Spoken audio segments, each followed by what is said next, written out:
শুভ সকাল বন্ধুরা, কেমন আছেন সবাই? আশা করছি সবাই খুব ভালো আছেন। এপিএসএস ব্লগের আরও একটি নতুন ভিডিওতে আপনাদের অনেক অনেক স্বাগত জানাচ্ছি। সকালবেলা ঘুম থেকে উঠেছি আমি অনেকটা আগে, তো খুব ভোর ভোর ঘুম থেকে উঠে বাসি কাজকর্ম সেরে নিয়েছি। আর তারপর চলে এসেছি ছাদেই কিছু কাজকর্ম সারবো। আর তারপর আজকে কিন্তু তাড়াতাড়ি রান্না করব। আজকের আপনাদের দাদা বলেছে যে আমি ডিউটিতে ভাত নিয়ে যাব, তো ওর জন্য সকাল সকাল আর কি ভাতটা তৈরি করব। আর ওর একার জন্য কেন তৈরি করব, আমাদের সবাইয়ের জন্য একসঙ্গেই তৈরি করে নেব। তো সকালবেলায় এসে আগে আমি এই যে বেডে আমি নোটে শাকের দানা চড়াচ্ছি।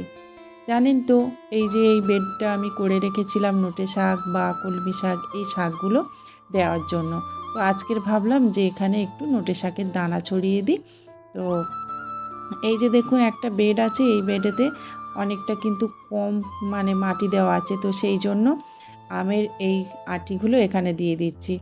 আগের দিন তো আপনারা জানেন যে আম কেটে আর রোদ্দুরে দিয়েছি আচার করার জন্য, তো সেই আমের আটিগুলো রয়ে গেছিলো, তো ভাবলাম যে এখানে দিয়ে দিই। আমি এটাই করি জানেন তো, ওই সবজির খোসা যেগুলো আর কি পচনশীল, সেগুলো আমি এই বেডেতে দিয়ে দিই। তারপর ওগুলো আস্তে আস্তে পচে সার হয়ে যায়। তার উপরে এই যে এখন আমি সুন্দরভাবে মাটি, ঝুরঝুরে মাটি দিয়ে দিচ্ছি। আর তারপরে আমি এখানেই ছড়িয়ে দেব ওই নোটে শাকের দানা। আর যখন আমি এখানে রান্না করব তখন বেশ লাল সাদা নোটে শাক এখানে হবে, আর তখন খুব সুন্দর কিন্তু দেখতে লাগবে। আর তাছাড়া হাতের কাছে থাকবে, বেশ কেটে কেটে খাবো, এটাই হচ্ছে ব্যাপার। ভীষণ একটা সুন্দর ব্যাপার হবে। তো যাই হোক, এই যে আমি নোটে শাকের দানাগুলো সুন্দরভাবে দিয়ে দিচ্ছি। আর তারপরে একটু ওই মাটিটাকে সমান করে দিচ্ছি, যাতে নোটে শাকের দানাগুলো একটু মাটির ভিতরে রয়ে যায়। ছাদ বাগানে আমার দুটো নোটে শাক হয়েছিল, ভীষণ বড় আর বেশ ডাঁটা হয়েছিল। তো সেই শাক দুটোকে আমি না খেয়ে দানা করেছিলাম, সেটাও কিন্তু আপনাদের সাথে শেয়ার করেছিলাম। তো সেই দানা আবারও আজকের এই যে এই ট্রেগুলোর মধ্যে ছড়িয়ে দিচ্ছি। আরও অনেক শাক এখান থেকে হবে, আর তার থেকে অনেক বীজ তৈরি করে নেব। আর এই নোটে শাকগুলো না আমি যখন ওই বাড়িতে গিয়ে মামন করেছিলাম, তখন কারোর একজনের বাড়ি থেকে আমি নিয়ে এসেছিলাম। এই নোটে শাকটা খাওয়া নাকি ভীষণ উপকার। আর তাছাড়া চিংড়ি মাছ দিয়ে না রান্না করলে নাকি দারুণ লাগে, তাছাড়া ঝোলও খায়। তো সেই জন্য আমি ওইটা আর কি রাখতে চাইছি। তো যাই হোক, তাড়াতাড়ি করে এসে রান্না বান্না চাপিয়ে দিয়েছি। আর তাড়াহুড়োর মধ্যে কি রান্না করব, আগের দিন ওই চিংড়ি মাছ এনে রেখেছিলাম, তো সেটা দিয়েই ভেন্ডির তরকারি করেছিলাম। আর তার সাথে সাথে দেখতেই পেলেন পটল ভেজেছি। আর গরমের সময় না আমের চাটনি থাকলে আমার না খাওয়াটা ভীষণ ভালো হয়। তো সেই জন্য কিছুটা আম ছিল, তো সেই আম দিয়ে আমি আজকের বানাবো আমের চাটনি। ওই যে কাঁচা আম কালকেরে আমি কেটে দিয়েছিলাম দেখেছেন, তার মধ্যে কিছুটা আম আমি রেখে দিয়েছিলাম। তো সেই জন্য ভাবলাম যে ওই আম দিয়ে চাটনি বানাই। আর আপনাদের দাদাও আমের চাটনি ভীষণ ভালোবাসে। তো আমের চাটনি করেছি, অবশ্য পরে ডিম ভেজে দিয়েছিলাম ওর জন্য, তো সেটা আর আপনাদের সাথে শেয়ার করা হয়নি। তো যাই হোক, রান্নাবান্না কমপ্লিট হয়ে গেলে না পুরো কাজ মনে হয় অনেকটাই করা হয়ে গেছে, একদম মনে হয় যে আমি ফ্রি হয়ে গেছি। তখন আবার সংসারের অন্যান্য কাজগুলো করতে ইচ্ছে হয়। আর রান্নাবান্নাটা না হলে না তখন মনে হয় যেন সমস্ত কাজই বাকি হয়ে আছে। তো যাই হোক, আমার এই যে রান্নাবান্না হয়ে গেছে, এখন টিফিন বাক্সও বার করেছি, গুছিয়ে দিয়ে আপনাদের দাদা নিয়ে চলে যাবে।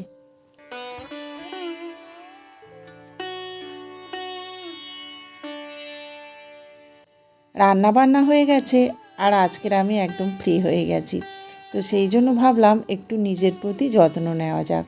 সংসারের কাজ করতে করতে আমরা এতটাই ব্যস্ত হয়ে পড়ি যে নিজেদের প্রতি খেয়াল রাখাই ভুলে যাই। তো আজকের না ভাবছি যে একটু ঘরোয়া টিপস নিয়ে ফেসিয়াল করব। আর কয়েকদিন ধরে না দেখছি যে রোদ্দুরে বার হই, তারপর গা হাতে না অনেকটা ট্যান পড়ে গেছে। তো সেই জন্য ট্যানটাকে রিমুভ করব বলে ওই যে গাছে থেকে টমেটো তুলে নিলাম। কয়েকটা টমেটো হয়েছিল, তো পাকা টমেটো আর তার সাথে সাথে শসা নিয়ে নিয়েছি। আর তার সাথে একটু মধু নিয়েছিলাম। আর জানেন বন্ধুরা, একটু বেসন দেবো বলে বেসনের একটা প্যাকেট নিয়ে এসেছিলাম। হঠাৎ দেখছি একটা কাক মুখে করে নিয়ে চলে গেল, তো সেই জন্য এর সাথে বেসনটা দেওয়া হলো না। তো কি করা যাবে, বেসনটা দিলে অবশ্য খুবই ভালো হতো। তো শসা আর টমেটো আর তার সাথে মধু দিয়েই একটু মেখে নিয়েছিলাম, তারপর একবার স্নানটা করে নিয়েছি। আর এখন ভোগ জলটা দিয়ে দেব। খুব সকাল সকাল কিন্তু আমি ভোগ জলটা দিয়ে দিই, তবে আজকে ওই রান্নাবান্না করতে গিয়ে আর ওই যে রূপচর্চা করতে গিয়ে অনেকটা দেরি হয়ে গেছে। এখন প্রায় 10টা বাজতে চললো। সকালবেলাকার ভোগ জলটা অনেকটাই দেরি হয়ে গেল দিতে। তো যাই হোক, আজকের আর বাসনপত্র খুব ভালোভাবে মাজা ঘষা করিনি। আজকের একটু মাত্র ধুয়ে নিয়েছি, কারণ প্রতিদিন না মাজা ঘষা করা হয়, তো সেই জন্য একটু ভালোভাবে ধুয়ে নিলেই হয়ে যায়। তো যাই হোক, আজকের কিন্তু ওয়েদারটা দারুণ, মানে একটু একটু মেঘলা আছে, আবার একটু একটু হাওয়াও আছে, ভীষণ সুন্দর। একটু বেলা হলেই না ফুলগুলো কেমন একটা যেন দাগ দাগ হয়ে যাচ্ছে, এত রোদ্দুর। তবে আজকের ওয়েদারটা ভালো, তো সেই জন্য সব ফুল তুলব না। আজকের অনেক ফুল ফুটেছে, মোটামুটি হাফটা তুলব আর হাফটা রেখে দেব, তাহলে দুপুরবেলাও ফুল তুলে পুজো দিতে পারবো। সকালবেলাটা আমি বেশিরভাগ নকুলদানা, মিছরি, ছোলা বাদাম এগুলো দিয়েই ভোগ জল দিয়ে থাকি। তো ছোলা বাদাম মাঝে মধ্যে ভেজাতে ভুলেই যাই, সেই জন্য সকালবেলাটা বেশিরভাগ নকুলদানা বা মিছরি দিয়ে থাকি।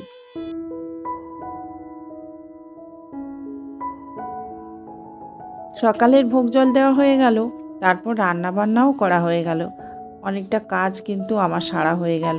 তো এখন বাকি যেটুকু কাজ আছে সেটুকুই করব। তো আগের দিন তো আপনারা দেখেছেন যে আম শুকাতে দিয়েছিলাম, তো সেগুলোকেই আবার শুকাতে দিচ্ছি। যদিও আজকে রোদ্দুর তেমন একটা নেই, তাও এভাবে খোলা রাখলেই অনেকটা মানে শুকনো হয়। এগুলোকে ঢেকে রাখলে আবার কেমন একটা হয়ে যায়। তো সেই জন্য আর কি একটু রোদ্দুরে দেওয়ার চেষ্টা করছি, যাতে গুমে গন্ধ না হয়ে যায়। আর এতগুলো আম যদি নষ্ট হয়ে যায় সেটাও কেমন একটা লাগে, তাই না বলুন? তো সেই জন্য এটাকে আবার রোদ্দুরে দিয়ে দিলাম। আর আজকের এত মানে হাওয়া হচ্ছে না, এই কাপড়টা একদম উড়ে যাচ্ছে, সেই জন্য এভাবে করেই টবগুলোকে চেপে চেপে রেখে দিলাম। নোটের দানাগুলো ফেলেছি, কিন্তু জল দিতে না একদমই ভুলে গেছিলাম। তো এখন আবার মনে পড়লো যে দানাগুলো সকালবেলা ফেললাম, কিন্তু জল তো দেওয়া হয়নি। তো সেই জন্য এই যে সব গাছগুলোকে জল দিয়ে দিচ্ছি। আর বেডগুলোকে জল দিয়ে ভিজিয়ে দিলে না, তবেই 3-4 দিন পরে দেখব যে দানা ফুটে গাছ হয়েছে।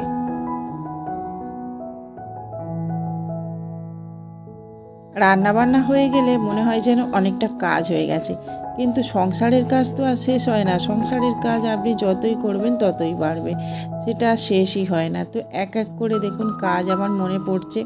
তো কয়েকদিন আগে বৃষ্টি হয়েছিল, সেই বৃষ্টির জলে ঝাপটা এসে না এই উনুনগুলোর অবস্থা একদমই খারাপ হয়ে গেছে। তো কেমন একটা হয়ে গেছে, তো ভাবলাম আজকে সুন্দরভাবে গোবর দিয়ে রাখি। তো এটা হচ্ছে নিরামিষ উনুন, সেই জন্য এটার জন্য আলাদা ব্যবস্থা। আর এই দুটো আমিষ উনুন, সেই জন্য এই দুটোরও কিন্তু আলাদাভাবে আমি গোবর জল গুঁড়ে রেখেছি। তবে 3টে উনুন একসাথে রাখবো না, ওই আমিষ উনুনটাকে ভাবছি ওই সাইডে সরিয়ে রাখবো। নাহলে এখানে যদি ওই রান্না করি তাহলে কিন্তু ছিটকে আবার পড়তে পারে, সেই জন্য ওই উনুনটাকে ওই সাইডের মধ্যে সরিয়ে রাখবো। তো 3টে উনুন আমি ভালোভাবে এই যে গোবর দিয়ে নিচ্ছি। আর মানে মাটির উনুন তো যতই গোবর দেবেন দেখবেন ততই কিন্তু দেখতে সুন্দর লাগে। মাটির ঘর বলুন আর মাটির কোনো জিনিস বলুন, যতই সুন্দরভাবে গোবর দিয়ে রাখবেন ততই সুন্দর লাগবে। আর এই যে মাটির উনুনগুলো কিন্তু রান্না করার পর ফেটে ফেটে যায়, তারপরে একটু চটে যায়, সেগুলোকে মাঝে মধ্যে এভাবে করে না সেরে রাখলে আবার এর ওপর থেকে বেশি ফেটে যায়। তো সেই জন্য ভালোভাবে মাটি দিয়ে আর সুন্দর করে আজকের গোবর দিয়ে নিচ্ছি।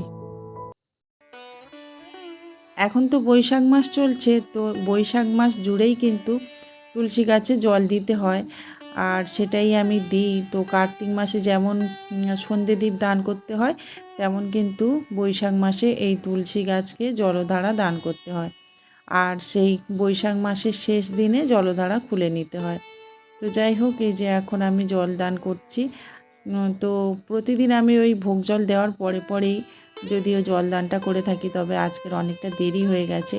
তো যাই হোক, এখন তো মোটামুটি অনেকটা কাজ হালকা আছে, তো সেই জন্য একটু ভক্তি ভরে আর কি সব কিছুই করতে পারছি। আর তারপরে দেখুন এখন খাওয়া দাওয়া করছি, তো তরকারি তো হয়ে গেছে। এত তাড়াতাড়ি আমি ভাত খেতে ভালোবাসি না, সেই জন্যই আর কি সকাল সকাল একটু মুড়ি নিলাম, শসা নিলাম আর একটু ওই ঢ্যাঁড়সের তরকারি, সেটা দিয়েই মুড়িটা খেয়ে নিয়েছি। আর জানেন তো সকাল সকাল বেশ রান্নাটা হয়ে গেছে বলে অনেকটা কাজ কিন্তু করতে পারছি। এই যে দেখুন এখন এতগুলো কাচাকাচি করব। তো এখন আবার হালকা হালকা রোদ্দুর উঠেছে দেখতেই পাচ্ছেন। তো সেই জন্য আবার ভাবলাম যে ঠিক আছে কিছু কাচাকাচি করে নিই, তাহলে এগুলো ভালোভাবে শুকিয়ে যাবে।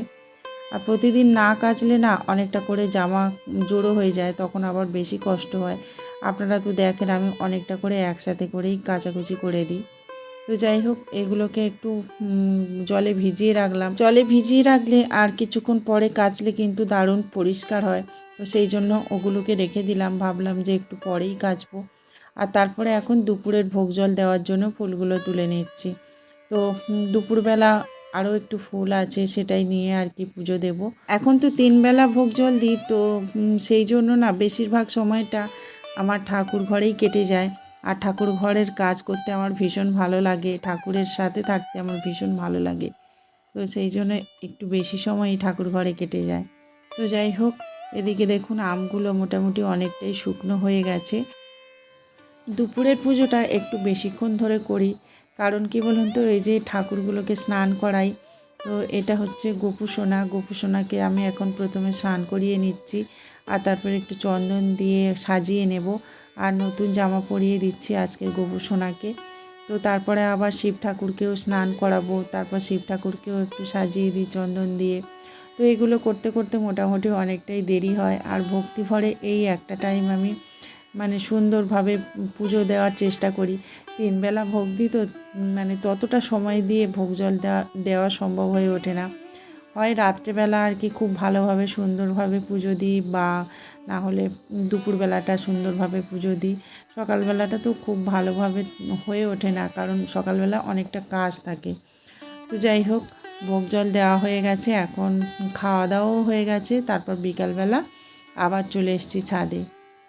তো এসে আমি এই যে আমগুলোকে এখন গুটিয়ে রাখছি, কারণ মোটামুটি ভালোই শুকনো হয়ে গেছে। দেখলাম সকালবেলা যেমন মেঘলা করেছিল, বিকালে দেখলাম মানে তার থেকেও অনেকটা রোদ্দুর বার হয়েছিল। তো সেই জন্য আমগুলো বেশ ভালোভাবেই শুকিয়ে গেছে। তো এখন এটাকে আমি তুলে নিয়ে যাচ্ছি, এটাকে নিয়ে হয় চাটনি বানাবো, না হলে ওই আমশি বলে না ওটা করেই রেখে দেবো। তো ওই যে আগের দিন থেকে অনেক কাজকর্ম হয়েছে ছাদে, আর তখন নোংরা হয়েছিল, ঝাড়পাট ঠিক মতো দেওয়া হয়নি। তো সেই জন্য ভাবলাম ছাদটাকে ভালোভাবে পরিষ্কার করে ঝাড় দিয়ে দিই। তো সেই জন্য দেখুন খুব সুন্দরভাবে ঝাড় দিচ্ছি। আর ছাদটা এত নোংরা হয় কি বলবো বন্ধুরা। এখন তো প্রতিনিয়ত ঝড় হচ্ছে, আর সেই ঝড়ে কিন্তু ওই গাছের পাতা, কৃষ্ণচূড়া ফুল এইসবগুলো এসে একদম ভর্তি হয়ে যাচ্ছে। আর তাছাড়া আগের দিন আমি ওই যে গাছপালা বসিয়েছিলাম, সেই ধুলো খানিকটা রয়ে গেছে। তো সেই জন্য একদম পরিষ্কার করে ঝাড় দিয়ে রেখে দিচ্ছি। পরিষ্কার পরিচ্ছন্ন সব কিছুই ভালো লাগে, সেটা জামা কাপড় হোক বা ঘর দুয়ার যা কিছুই। তো পরিষ্কার পরিচ্ছন্ন থাকলে সব কিছুই ভালো থাকে, রোগ জীবাণু কম হয়। সেই জন্য সবসময় কিন্তু পরিষ্কার পরিচ্ছন্ন থাকার চেষ্টা করি। সকাল থেকে এই যে বিকাল পর্যন্ত অনেকটা কাজ হয়েছে, কিন্তু একটা কাজ বাকি রয়ে গেছে, এই যে জামা কাপড় কাচা। তো এটা তো আমি ওই ভিজিয়ে রেখেছিলাম অনেকক্ষণ আগে। তো এতক্ষণে ময়লাগুলো বেশ ভালো ছেড়ে গেছে। এই যে আমি এখন মেলে দিচ্ছি আর কি কেচে। তো অনেকটাই জামা কিন্তু মিজে দিয়েছিলাম, তারপরে এখন বসে বসে কাচছি। আর সন্ধ্যের আগেই অবশ্য এগুলোকে তুলে নিতে হবে, সেই জন্য আর কি জলটা ঝরিয়ে নিচ্ছি। এই দেখুন একদম দুটো ভাড়া আর কি ভর্তি হয়ে গেছে। তো যাই হোক এখন আমি কিন্তু গাছে জল দেব। সকাল থেকে সন্ধ্যে পর্যন্ত কিন্তু আমাদের এরকমভাবেই কাজ চলে। একটুও বসার সময়ই পাই না বললেই চলে, তার মধ্যে ভিডিও বানাই, তার মধ্যে এডিট করি। তো আপনারা বন্ধুরা অবশ্যই করে ব্লগগুলো দেখতে থাকুন। আমার কিন্তু ভিউজ অনেকটাই কমে গেছে, তো অবশ্যই করে দেখতে থাকুন আর কমেন্ট করতে থাকুন। তো বন্ধুরা আজকের মতো ভিডিওটা এখানেই শেষ করলাম। নমস্কার।